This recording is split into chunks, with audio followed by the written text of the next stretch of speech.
Hey, it's Marie. I know it's been 10 years, and you don't know me, but you need to know he's doing it again. Check the correspondent bank. Those were the exact words, left on my voicemail at exactly 3:14 in the morning. I played the message 4 times in a row.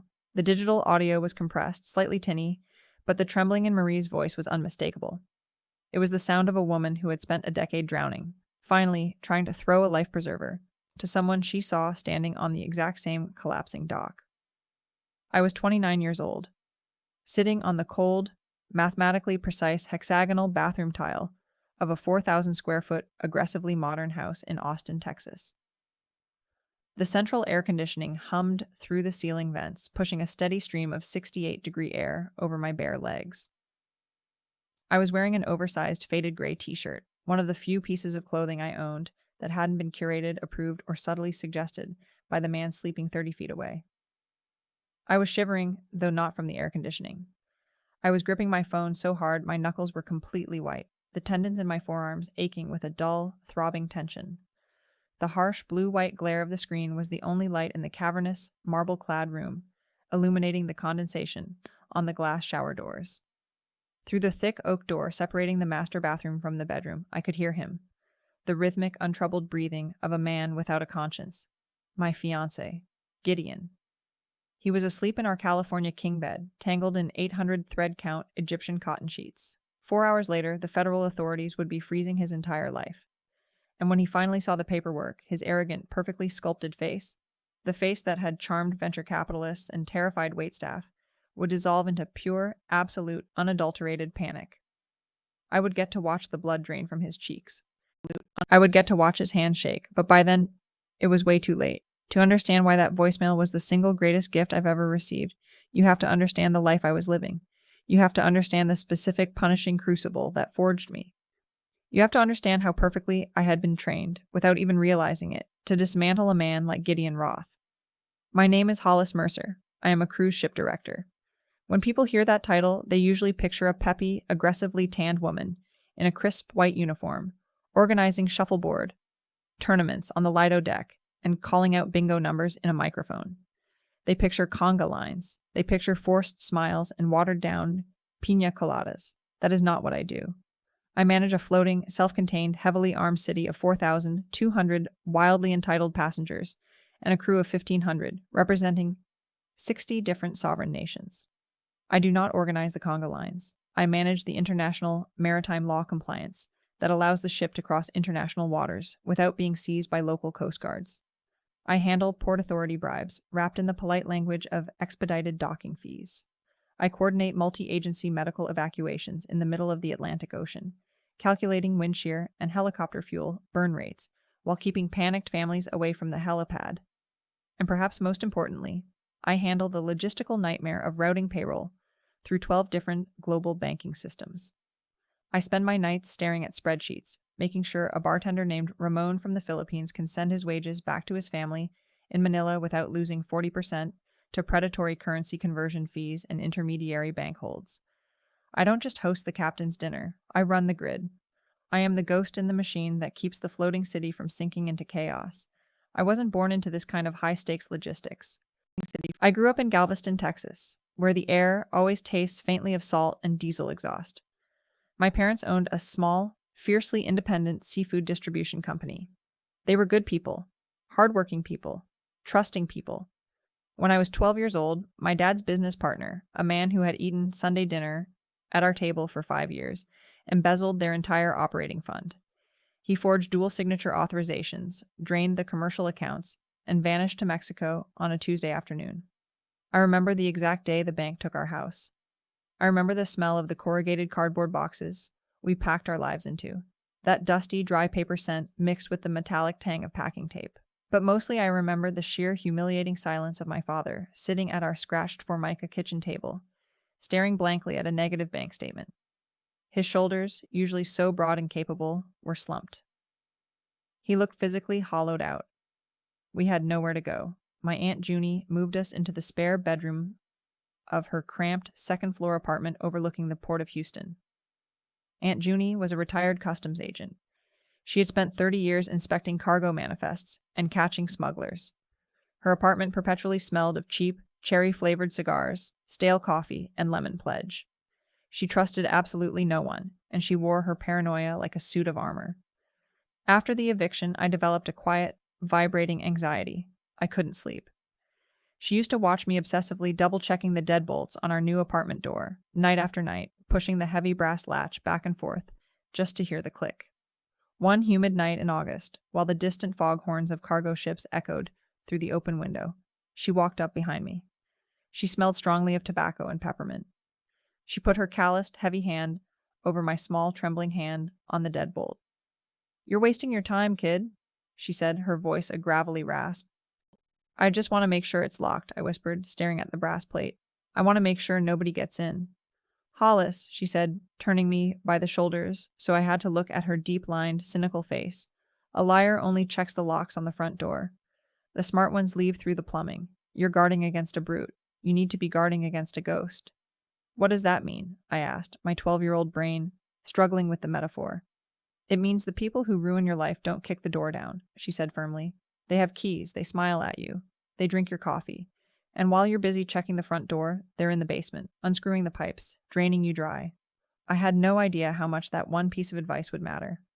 Growing up, I channeled my anxiety into control. I was always good with logistics. I developed this weird, almost obsessive brain for numbers, patterns, and tracking discrepancies. It became my coping mechanism. If a shipping manifest on the cruise line says we loaded 300 crates of Absolute vodka in Miami, and the physical inventory in the lower deck cooler says we have 298, I will not sleep. I will spend 14 straight hours tracking down the missing 2 crates. I will cross-reference keycard swipes, camera logs, and cargo weight distributions. I never let a discrepancy go. It's a sickness, honestly. But beneath the hypercompetence, beneath the spreadsheets and the maritime law, I had a real vulnerability, a fatal flaw that all my logistics couldn't account for. I wanted a home. When you spend 10 months out of the year sleeping in a narrow, squeaky metal bunk below sea level, breathing recycled air, eating mass-produced cafeteria food, and watching spectacular sunsets from the deck of a ship that is constantly moving away from wherever you just were, you start to crave solid ground. You crave a fixed address. You crave the mundane permanence of a front porch, a mailbox with your name on it, a plant that you can water every Sunday. And then I met Gideon. And for the first time in my life, I thought I'd found my anchor. I was wrong. I was so spectacularly, painfully wrong. I met him during a rare 2-month shore leave in Austin. I was 27, exhausted, and desperately trying to remember how to live on land. It was late September, but the Texas sun was still brutally hot. I went down to Lady Bird Lake to rent a paddleboard, hoping the water would make me feel less unmoored. The air smelled of sunscreen, algae, and the faint exhaust of traffic from the Congress Avenue Bridge. I was standing at the rental kiosk, wiping sweat from my forehead, when I heard a deep, resonant voice. Gideon was arguing with the teenage rental kid about a faulty fin on his board. "Look, man," Gideon was saying, his tone perfectly balancing authority and casual charm. "The drag coefficient on this fin is completely off. It's warped to the left. If I take this out, I'm going to be paddling in circles. You need to swap it." The teenager looked completely lost. Gideon was striking. Tall, athletically built, with the kind of effortless posture that comes from a lifetime of knowing you're the best-looking person in the room. He was wearing one of those expensive dark navy tech bro vests that cost more than my first car, over a perfectly fitted white t-shirt. He had this easy, magnetic confidence. He noticed me waiting, sighed dramatically, and smiled. The smile was weapons grade. "Sorry," he said to me, stepping back. "I'm holding up the line. Go ahead." "It's fine," I said. "Though, for what it's worth, the drag coefficient won't matter unless you're planning to paddle at about 12 knots, which on that board would require a small outboard motor." He blinked, surprised, and then let out a genuine booming laugh. He turned back to the kid. "Put her rental on my card. Anyone who can calculate drag velocity on a Tuesday morning drinks for free." We ended up walking to a food truck nearby. Over breakfast tacos at Veracruz, sitting on a splintering wooden picnic bench under the shade of a massive live oak, we talked. The tacos were hot, the salsa verde biting sharply on my tongue, but I barely tasted them. I was entirely focused on him. "So what do you do that requires knowing about maritime drag?" he asked, leaning forward, his forearms resting on the table. I'm a cruise ship director, I said, waiting for the usual shuffleboard joke. Instead, his eyes widened with genuine interest. Really? Logistics, supply chain, crowd control? Exactly, I said, a little thrilled that he understood. I manage the grid. That's incredible, he said softly. I'm a logistics consultant for emerging tech startups. I help small companies scale their supply chains before they implode. He gave me a crooked, self-deprecating smile. We're basically in the same business, Hollis. You manage floating cities. I manage sinking startups. It was a good line. I laughed. I bought it. The first 6 months were intoxicating. God, we were happy. Or at least I was. He was so attentive it felt almost overwhelming. When my shore leave ended, and I had to deploy for a grueling 4-month Mediterranean contract, I fully expected things to fizzle out. Long distance is the absolute graveyard of relationships, especially when one person is literally in the middle of the ocean. But Gideon didn't pull away. He leaned in. He sent massive arrangements of white orchids to the ship when we docked in Naples. The heavy, sweet scent filling my cramped cabin. He scheduled FaceTime calls for 3 a.m. Austin time, sitting in the dark in his t-shirt, his face illuminated by the phone screen, just to catch me before my morning shift began. I just wanted to see your face before you go run the world, he'd whisper into the phone, the digital connection crackling with static. You're crazy. Go to sleep, Gideon, I'd reply, my heart swelling against my ribs. Can't, he'd say. I'm too busy missing you. He told me he respected my drive. He said he loved that I was an independent woman who built her own career, that I wasn't just another Austin socialite looking for a free ride. He used to leave yellow, sticky notes hidden inside my luggage before I deployed. I'd open my suitcase in a cabin off the coast of Greece and find them stuck to my uniform collars. Counting the days, you're my solid ground. Build the empire. Come home to me. I kept every single one of them in a small wooden box. I found out later, much later, that he was buying those exact sticky notes in bulk from a wholesale office supply store. Looking back, the warning signs were right there, flashing neon red.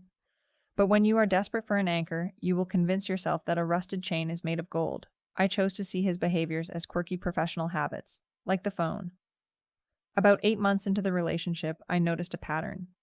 Whenever we went out to dinner, his phone would stay in the glove box of his Audi. At first, I thought it was incredibly romantic. We'd be sitting at a candlelit table, the ambient chatter of the restaurant around us, and his focus would be entirely on me. Don't you need to check your emails? I asked once, swirling a heavy, full-bodied Cabernet in my glass. No, he'd say, reaching across the table to cover my hand with his. His skin was always so warm. I just want to focus on you. The startups can burn for a few hours. I told myself it was nothing. It wasn't nothing. It was containment. Then there was the sudden change in his passwords. He used to leave his silver MacBook open on the kitchen island, the screen glowing with innocuous spreadsheets. One Sunday morning, I left my phone upstairs and went to use his laptop just to check my upcoming flight itinerary to Miami. I tapped the spacebar. Instead of waking up, the screen flashed a biometric lock prompt, followed by a heavy, complex dual-factor authentication screen. When he walked into the kitchen holding 2 mugs of coffee and saw me standing there, his posture instantly stiffened. "What are you doing?" he asked, his voice dropping an octave. "Just trying to check my flight," I said, stepping back. "Did you lock this down?" He set the mugs down on the marble counter a little harder than necessary. Coffee sloshed over the rim. "It's client NDA protocols, Hollis," he said, aggressively wiping up the spill with a paper towel. "I'm handling sensitive pre-IPO data. You wouldn't understand the liability. If you need to look something up, just use your phone." "I was just checking a flight, Gideon," I said gently. "Well, check it on your own devices from now on," he snapped. "I can't risk a data breach." And then there was the money. Because I was at sea 10 months out of the year, my living expenses were basically zero. No rent, no groceries, no car payment, no utility bills. I banked almost everything I made, and cruise directors are paid very well for the misery they endure. I had a very healthy, very liquid savings account. Gideon started making comments about it. We were sitting on the couch in his living room, eating takeout pad thai directly from the white cardboard boxes. The smell of peanut sauce, lime, and sharp chili filled the room. The television was playing a documentary on mute. "I was looking at the mortgage rates," Gideon said casually, twirling noodles around his chopsticks. "If we're going to buy a place together next year, we need to leverage our capital better." I have my down payment ready, I mumbled around a bite of chicken. It's sitting in my Chase savings account. Gideon stopped chewing. He slowly lowered his chopsticks. You have 6 figures sitting in a standard Chase savings account? He asked, his tone laced with disbelief. Hollis, you're losing money to inflation every single day. It's essentially depreciating. It's insured, I said defensively, my chest tightening. I like knowing exactly where it is. You should let me roll it into one of my high-yield venture funds, he said smoothly, shifting closer to me on the couch. It's safe. It's what wealthy people do. I can get you an 8% return, minimum, completely shielded from capital gains. I hesitated. I looked down at the noodles. The ghost of my father, sitting at that Formica table, suddenly sat heavy on my shoulder. No, I said quietly. I like it where I can see it. I don't like locking my money away. He sighed loudly, a sharp exhalation of air through his nose. He leaned back against the cushions, giving me this pitying, condescending little smile. You have poverty trauma, Hollis, he said softly, shaking his head. It's sad. You grew up watching your dad fail, and now you're letting fear hold you back from real wealth. You're thinking like a middle-class employee, not an owner. That was the fracture, the first tiny, jagged crack in the glass of our relationship. I remember the physical sensation of it perfectly. My stomach dropped as if I had hit a rough swell at sea. The blood rushed to my ears, creating a high-pitched ringing sound. The pad thai in my mouth suddenly tasted like dry ash. It wasn't just the sheer condescension in his voice. It was the absolute precision of the insult. He knew exactly where my softest, most vulnerable spot was, and he poked it with a scalpel just to see if I would flinch. My dad didn't fail, I whispered, my voice trembling. He was robbed. Same result, Gideon said coldly, taking another bite of noodles. That was the night I waited until he was asleep. That was the night I crept into his home office, careful not to let the hardwood floors creak, and checked his trash can. What I found, I still can't say it out loud without feeling a wave of absolute, visceral disgust. But it wasn't what you think. It wasn't a love letter. It wasn't a wrapper. From a condom. I reached my hand into the crumpled papers, feeling the smooth texture of discarded mail, until my fingers brushed against a heavy stock paper. I pulled it out into the moonlight, filtering through the blinds. It was a voided check, but not for his consulting firm. It was for a shell company. Apex Logistics, LLC. The address listed was a P.O. box in Delaware. The escalation didn't happen overnight. It was a slow, methodical drip of poison, meticulously designed to make me question my own reality, while he systematically dismantled my boundaries. Let me walk you through exactly how a predator breaks down a capable person. Beat 1 was the disrespect, small but intensely public. We were at Uchi, this incredibly expensive, dimly lit sushi place in Austin, having dinner with Declan, Gideon's so-called business partner, and Declan's wife, Sarah. The restaurant smelled of toasted sesame and expensive sake. Ambient jazz played softly over the clinking of heavy ceramic plates. I was talking about a recent crisis on the ship. We had been forced to outrun a Category 3 hurricane near the Bahamas, all while managing a sudden, violent norovirus outbreak on Deck 4. We had to quarantine 300 people in their cabins, I explained, taking a sip of my cold sake. I was coordinating with the Coast Guard for a potential medevac, while rerouting the ventilation systems so the virus wouldn't spread to the upper decks. Sarah leaned forward, her eyes wide. That sounds terrifying. How do you even manage the panic of 4,000 people in a storm? You compartmentalize, I started to say. You keep the information flow strict and... Before I could finish the sentence, Gideon laughed. It was a sharp, barking, entirely dismissive sound that cut through the conversation like a knife. He took a slow sip of his $22 cocktail, the ice clinking loudly against the glass. She makes it sound like a military operation, Gideon said, rolling his eyes dramatically. Babe, you're a glorified babysitter for drunk retirees. Let's not pretend you're coordinating the Normandy landings. You hand out motion sickness pills and schedule the conga line. The table went dead silent. The ambient noise of the restaurant seemed to fade away. Sarah looked down at her plate, suddenly fascinated by her edamame. Declan shifted uncomfortably in his chair. My face burned. I could feel the physical heat radiating off my own skin, a flush of pure, unadulterated humiliation creeping up my neck.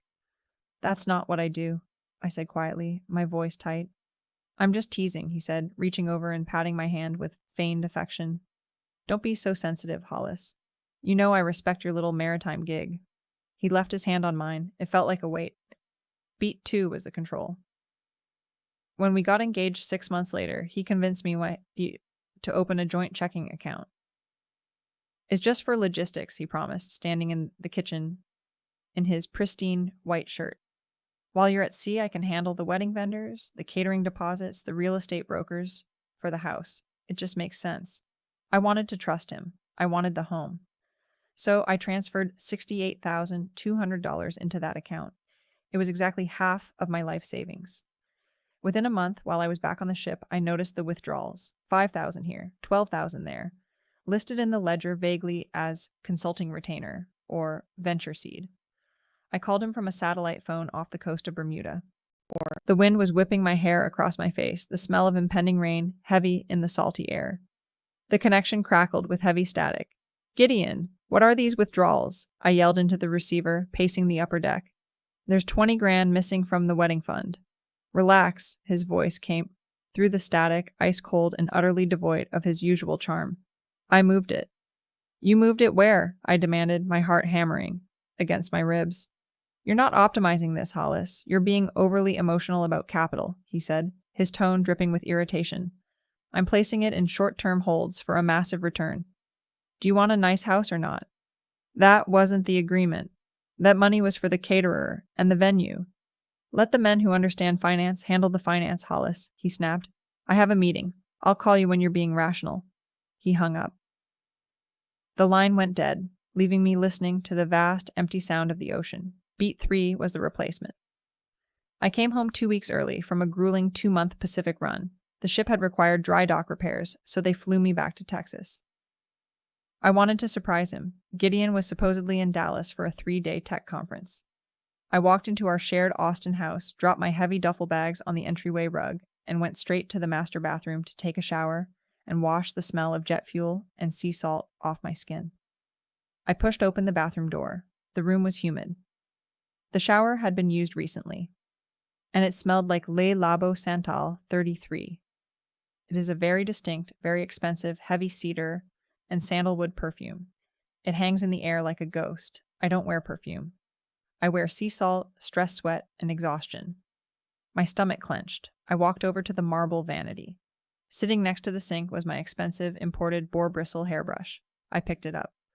Woven deeply into the bristles was a single, long, thick, jet black hair.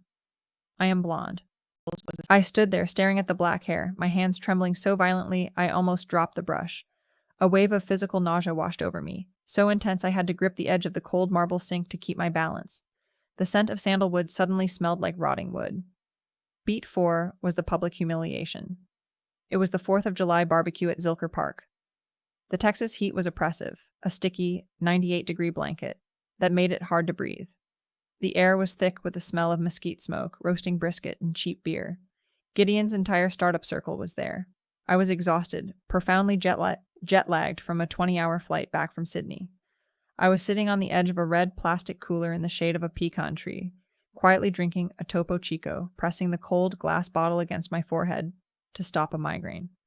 Gideon had consumed 3 heavy craft beers and was holding court, standing in the center of a circle of wealthy Patagonia vest-wearing sycophants. "The thing about Hollis," he announced loudly, gesturing toward me with his beer can, "is that she's basically a carny." The group turned to look at me. "Gideon, stop," I muttered, my throat dry. "No, think about it," he laughed, playing to his audience. "She works at a floating carnival. She lives in a metal box. If this startup tanks, I'll just have her get me a job running the ring toss on the Lido deck. We can wear matching sailor hats." They laughed. A loud braying chorus of venture capitalists laughing at my expense. I didn't argue. I didn't cry. I stood up, my legs feeling like lead. I walked straight to the parking lot. I didn't say a word to him. I unlocked his Audi, sat in the passenger seat, and locked the doors. I sat in that sweltering car for 2 hours. I watched the fireworks explode over the Austin skyline in brilliant bursts of red and gold. And as I sat there, sweating into the leather seats, I felt absolutely nothing but cold, hard, terrifying clarity. Beat 5 was the spatial violation. When I finally got back from my next 6-week contract in the Caribbean, I dragged my suitcase through the front door and walked straight toward my home office. It was the one room in the house that was entirely mine. The room where I kept all my heavy maritime law books, my framed shipping manifests, my quiet space to decompress. I opened the door. The room was completely unrecognizable. My antique oak desk was gone. My bookshelves were empty. In their place stood 3 massive black metal server racks. They were humming furiously, fans whining like jet engines, blowing a wall of stifling, ozone-scented hot air into my face. Thick black Ethernet cables were snaked haphazardly across my vintage Persian rug. "What the hell is this?" I demanded, turning around as Gideon walked down the hallway. He didn't even look up from his phone. "Crypto mining," he said casually, typing a text message. "Where is my desk? Where are my books?" My voice was rising, echoing off the bare walls. "I needed the ventilation," he said, finally looking at me with an expression of mild annoyance. "Your books are in a cardboard box in the garage somewhere. You're never here anyway, Hollis. Why do you need an entire room just to store old boat manuals?" "I pay half the mortgage," I yelled, my hands balling into fists. "This is my home, too." "It's a house, Hollis. It's an asset. Stop being so sentimental about square footage," he sneered, turning his back and walking into the kitchen. Beat 6 was the ally attack. Enter Eleanor, Gideon's mother. Eleanor was a prominent Austin socialite who looked like she subsisted entirely on dry white wine, Pilates, and judging people whose families arrived in Texas after 1950. She invited me to brunch at the Oasis, a multi-tiered restaurant overlooking the vast, blindingly bright waters of Lake Travis. We hadn't even ordered our expensive dressing-on-the-side salads before she leaned across the white tablecloth, the harsh sunlight catching the diamonds on her tennis bracelet.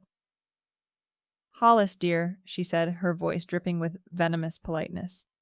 "Gideon tells me you're still insisting on going back to the boats." "The ship, yes," I corrected her, fighting the urge to put my sunglasses on just to hide my eyes. "I have a contract starting in October. It's the busy season." She sighed loudly, a dramatic exhalation of disappointment. "It's embarrassing, frankly. Gideon is trying to build a serious, unicorn-level company. He needs a proper Austin wife who can host dinners, network with investors, and manage the household, not a sailor who vanishes for months at a time. My career pays for half of that household, Eleanor." I kept my voice perfectly level. She took a delicate sip of her mimosa, leaving a smudge of pink lipstick on the glass. "Furthermore, he tells me you're being incredibly stingy with your joint funds. If you truly loved him, you'd back his vision. You're holding him back with your middle-class anxiety." I sat there, perfectly still. The ice in my water glass shifted with a loud clink. "He told you I was holding him back?" I asked softly. "He said you lack vision," she replied, picking up a piece of bread and tearing it into tiny, aggressive pieces. "And frankly, looking at your life choices, I agree." Beat 7 was the institutional threat. Gideon brought a 50-page commercial lease document to the kitchen island. He dropped it onto the marble with a heavy thud and slid a silver Mont Blanc pen across the counter toward me. "Sign on the guarantor line, page 48, he commanded. I looked down at the thick stack of paper. The harsh, fluorescent kitchen lights illuminated the dense legal jargon. It was a lease for a 10,000-square-foot industrial warehouse in East Austin. The monthly rent was astronomical, more than I made in 3 months at sea. "I'm not signing a lease for a business I don't own, Gideon," I said, pushing the pen back toward him. "My name isn't on the LLC." His face darkened instantly. The charming, easygoing mask completely evaporated, leaving behind something incredibly ugly and violently rigid. He slammed his hand flat on the marble counter, the sound echoing sharply through the quiet house. "We are getting married in 4 months, he hissed, leaning over the counter, his face inches from mine. I could smell the stale coffee on his breath. "You are going to sign this lease, or I am going to call the venue right now, tell them the wedding is off, and I will keep the deposit. Your choice." "You wouldn't do that," I whispered, stepping back from him. "Try me," he smiled. It was a terrifying smile. Beat 8. The gaslit reality. I was scheduled to fly to Miami in 2 days to join my ship for a transatlantic crossing. My bags were packed. I had spent hours reviewing the manifest data. I went online to check into my American Airlines flight. The screen flashed red, reservation canceled. Panic spiked in my chest. If I missed the ship's departure, it was a breach of maritime contract. I could lose my license. I frantically called American Airlines. The agent told me the flight had been canceled the night before by the primary account holder. I ran downstairs. Gideon was sitting on the couch watching a golf tournament. "Did you cancel my flight to Miami?" I asked, my voice shaking with panic. He didn't even look away from the TV. Yeah. The Founders Gala is this weekend. I need you on my arm. I told you I moved your flight to Monday. Gideon, the ship leaves Sunday. I can't fly on Monday. I'll miss the launch. He finally looked at me, his brow furrowed in exaggerated confusion. Hollis, we talked about this 3 days ago. You said you had clearance to miss the launch. You said your assistant could handle it. I never said that. I don't even have an assistant, I screamed, feeling like the floor was tilting beneath my feet. Wow, he said, shaking his head. Your memory is getting really bad. This sea brain thing you have going on, it's concerning. You need to get your head checked. You're becoming hysterical over a simple scheduling change that you agreed to. I stood there, gasping for air, genuinely wondering for 3 terrifying seconds if I was actually losing my mind. I had to pay $2,000 out of my own pocket to book a last-minute red-eye on another airline just to make it to the port. Beat 9, the cruelest moment. 2 weeks later, my mother, who still lived in Galveston, suffered a massive ischemic stroke. It was devastating.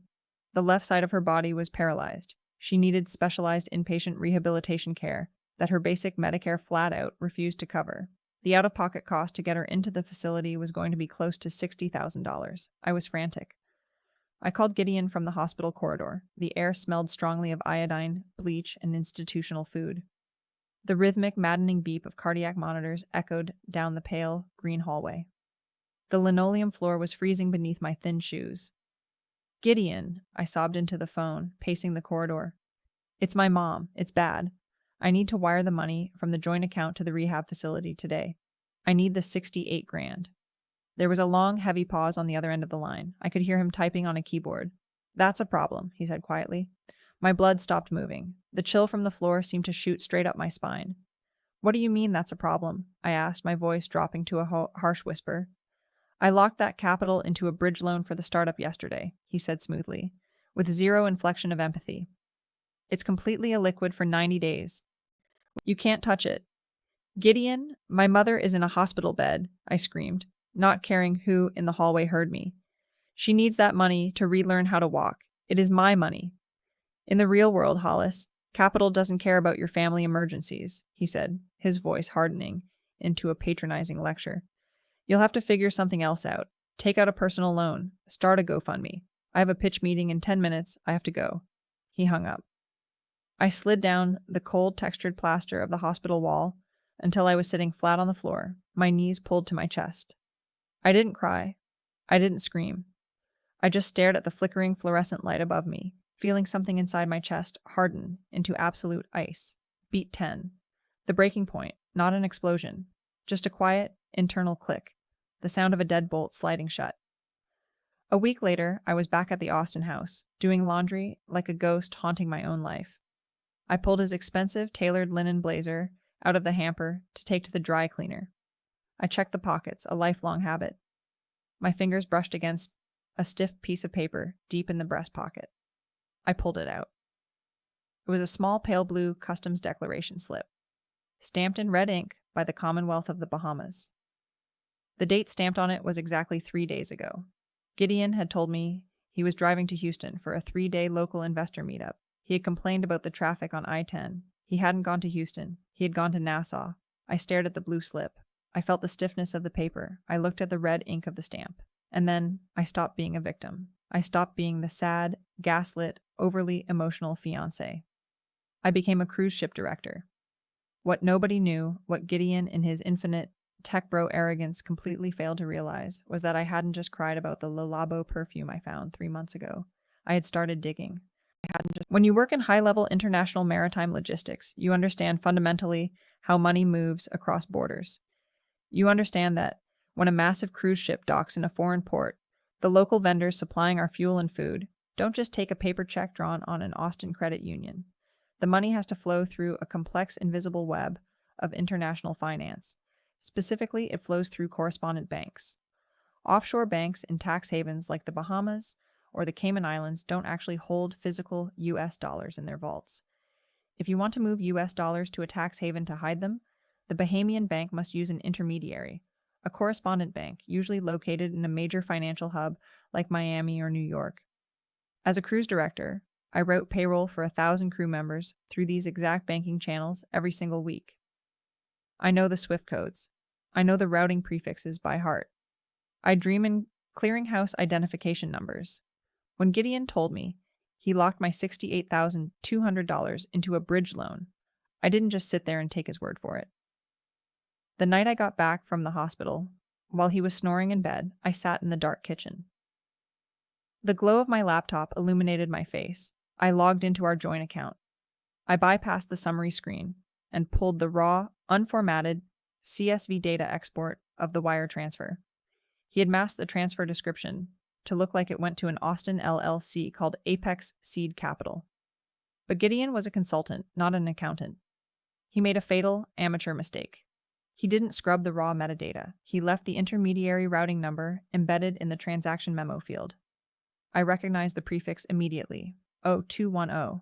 That wasn't an Austin LLC. That was the specific Swift code prefix for a major correspondent bank in Miami that exclusively serviced offshore commercial accounts in the Bahamas. He wasn't investing my money. He was hiding it. I remembered Aunt Junie's gravelly voice in that smoke-filled apartment. A liar only checks the locks on the front door. The smart ones leave through the plumbing. Gideon thought he locked the front door by controlling the passwords, changing my flights, and intimidating me into silence. He didn't realize I was an expert at reading the plumbing, but I needed proof. Hard, undeniable, legally binding proof. So I called my secret ally. Mateo was a senior Port Authority auditor in Miami. Over the years, I had helped Mateo out of a dozen logistical nightmares when our ships docked late or had customs discrepancies. I had covered for his delayed paperwork more times than I could count. I owed him nothing, he owed me a lot. I called him from a burner phone, standing in the garage next to the humming crypto servers. Mateo, unofficial favor, I told him over the encrypted line, the static hissing softly. Hollis, it's midnight. What do you need? Mateo's voice was groggy. I'm sending you a routing prefix and a name, Gideon Roth. Tell me if this name bounces against the Bahamian corporate registry through the Miami correspondent hub. You're asking me to run an unauthorized shadow trace, Hollis. That's a federal database. I need this, Mateo. I wouldn't ask if it wasn't life or death. There was a heavy sigh. Give me 48 hours. 2 days later, Mateo called me back. I was sitting in my car in a Target parking lot. It didn't just bounce, Hollis, Mateo said, his tone dead serious. It lit up like a Christmas tree. Gideon Roth holds a massive corporate account in Nassau under the name Apex Logistics Offshore. He's been funneling millions through the Miami hub for 2 years. My grip on the steering wheel tightened. And the signatory? There's a secondary signatory on the account, Mateo confirmed. A local resident to keep the tax-exempt status legal. Let me guess, I said, feeling the bile rise in my throat. Legal. A woman. Marie Vance, Mateo read from the file. That was when the final, agonizing puzzle piece snapped perfectly into place. Marie Vance. I spent 4 hours that afternoon on a deep dive, using skip tracing software I usually reserve for tracking AWOL crew members. Marie Vance wasn't just his Bahamian side piece. She was his ex-fiancé from 10 years ago, a woman he had supposedly broken up with long before he ever moved to Austin. I found her old, stateside phone number on an archived public records site. I didn't call it. I didn't know if it was still active or if she was complicit or if she was just another victim. Until 3:14 a.m., when my phone buzzed on the marble nightstand. Gideon was snoring next to me, his heavy arm draped over my waist. I carefully slid out from under his arm, took the phone into the freezing bathroom, locked the door, and listened to the voicemail. Hey, it's Marie. I know it's been 10 years, and you don't know me, but you need to know he's doing it again. Check the correspondent bank. She had finally found out about me. She had found out he was engaged to be married in Texas, while telling her he was just securing funding in the States to bring back to their beautiful permanent life in the Bahamas. He had been stringing her along for a decade, using her as the local resident signatory to keep his offshore accounts completely tax-exempt and shielded from the IRS. He wasn't a tech genius, he wasn't a venture capitalist, he was a parasite. He found capable, financially stable women with savings, drained them, funneled the money offshore under the guise of investments, and gaslit them into silence and self-doubt. He had done it to Marie 10 years ago. He was doing it to me now. But Marie didn't know I already had the bank routing numbers. She didn't know I had already spent the last 2 weeks compiling a massive 70-page dossier of every single wire transfer, every forged memo, and every offshore deposit he had made. wire, and she definitely didn't know that 3 days ago I had officially filed IRS Form 211, the application for award for original information, the federal whistleblower form for offshore tax evasion. I didn't just want my $68,200 back. I didn't want an apology. I wanted his absolute catastrophic annihilation. The reversal happened exactly 14 days before our scheduled wedding. Location: the Driscoll Hotel, downtown Austin. The Driscoll is famously opulent, heavy velvet drapes, towering marble columns, and the thick, suffocating smell of roasted meats, expensive cigars, and old money. Gideon was hosting a massive Series A investor dinner in a private dining room for his fake logistics startup. He had invited all his tech bro friends, his mother Eleanor, and 3 major venture capitalists he was actively trying to bleed for millions in seed money. I wore a stunning, perfectly tailored black dress. I spent 2 hours doing my hair and makeup. I walked into that private dining room looking exactly like the perfect, supportive, silent, proper Austin wife Eleanor had demanded I become. Gideon was at peak smugness. He was practically vibrating with arrogance. He stood at the head of the long, polished mahogany table, holding a crystal glass of expensive champagne. The lighting caught the sharp angles of his jaw. "I want to propose a toast," Gideon announced, his deep voice echoing off the vaulted, painted ceiling. He raised his glass. "To vision, to the people in this room who understand that true wealth requires sacrifice, and that sometimes you have to leave the small-minded, fearful people behind to build an empire." He looked right at me when he said small-minded. His eyes were cold, daring me to react. The investors chuckled appreciatively. Eleanor beamed from her seat, patting her pearls. I smiled. A genuine, terrifyingly calm smile. I stood up slowly from my heavy leather chair. I picked up my designer purse. "Gideon is absolutely right," I said quietly. The room hushed instantly. My voice, trained to cut through the panic of a sinking ship, carried perfectly across the mahogany table. "True wealth does require sacrifice," I continued, taking a slow step toward the center of the room. "For example, my $68,200, which Gideon graciously sacrificed last month to an offshore holding account at the Royal Bank of the Bahamas." Gideon's smile froze. It didn't drop. It just calcified on his face like a plaster mask. "Hollis, sit down," he hissed, his voice dropping to a harsh, commanding whisper. "You're drunk." "I'm perfectly sober," I said, my voice ringing out clear as a bell.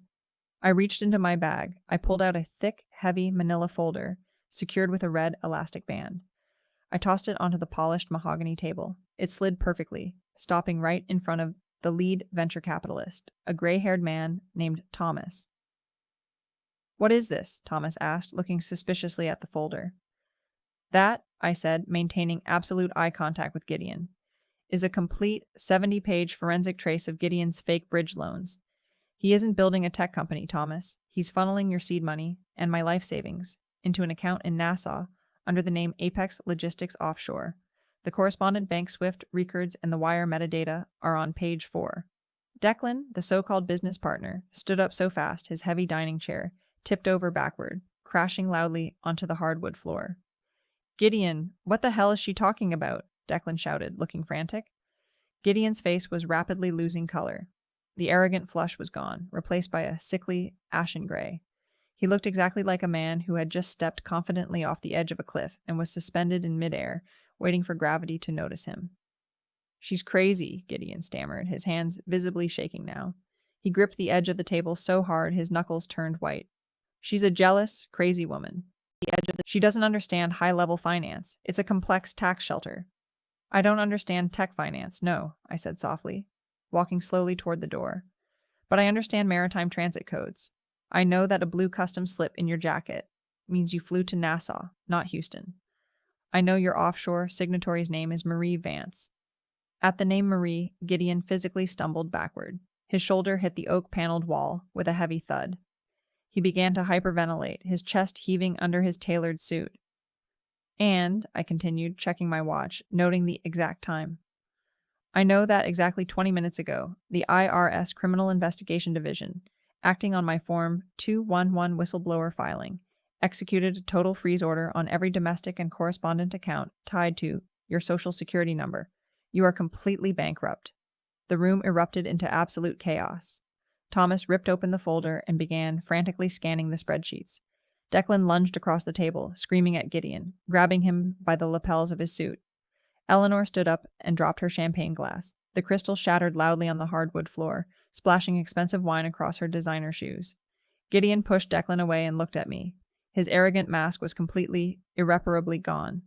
The charming tech bro had vanished. In its place stood a terrified, hollow-eyed, pathetic little boy. "Hollis, please," he whispered. His voice cracked, a desperate, reedy sound.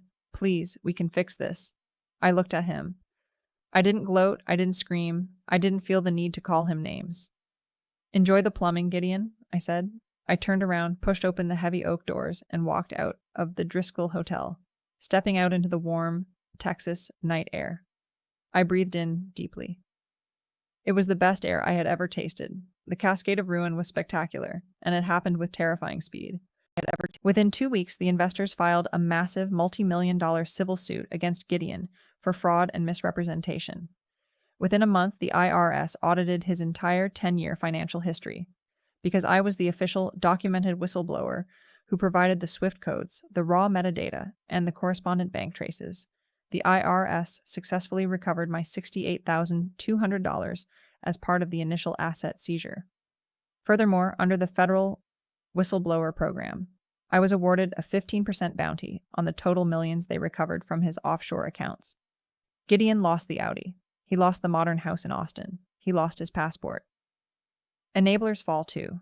Declan, who had foolishly signed some of the fraudulent domestic LLC paperwork without reading it just to feel like a big-shot executive, was implicated in wire fraud.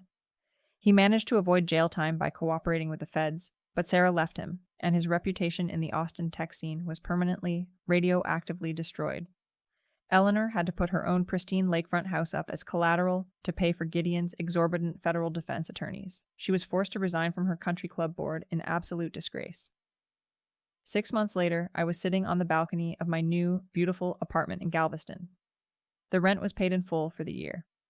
I could see the vast, dark blue expanse of the ocean, stretching out to the horizon.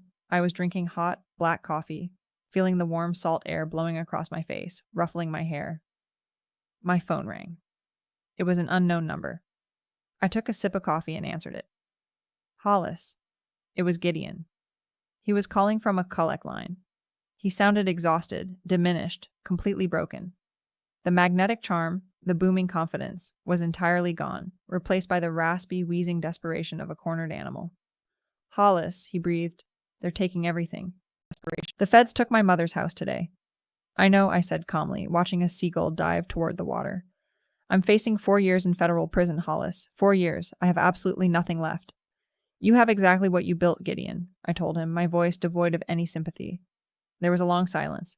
I could hear him crying softly on the other end. Did you ever really love me? He asked. It was a final, pathetic attempt at manipulation, a desperate grab for some kind of emotional leverage.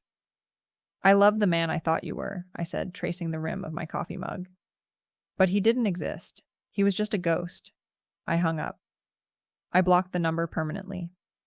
That same afternoon, I got a call from Mateo at the Miami Port Authority.